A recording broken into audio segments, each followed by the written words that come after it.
నేను ఏపీజేఏసీ అమరావతి ప్రకాశం జిల్లా chairman G Anjaneyulu. మరి ఏపీజేఏసీ అమరావతి రాష్ట్ర నాయకత్వం గౌరవనీయులు బొప్పరాజు వెంకటేశ్వర్లు అన్నగారు అధ్యక్షతన ఉద్యోగుల సంక్షేమం కోసం ఉద్యోగుల సమస్యలపైన 23 డిమాండ్లతో కూడిన కార్యాచరణ అనేది ప్రకటించడం, తరిమిల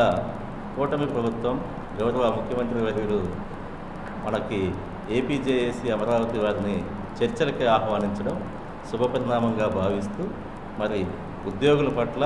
కూటమి ప్రభుత్వం ముఖ్యమంత్రి వారిపైన ఉన్న నమ్మకంతో మరి ఈ చర్చల్లో ఉద్యోగులకి రావాల్సినటువంటి ఏవైతే పిఆర్సీ కమిషనర్ నియామకం, ఐఆర్ని ప్రకటించడం,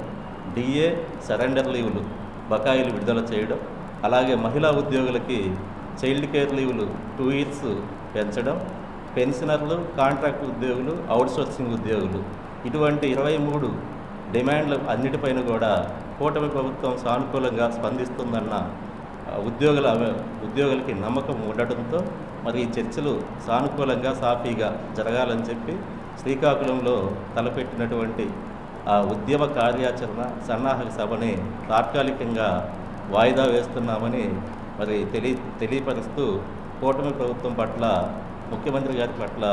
ఉద్యోగులందరికీ కూడా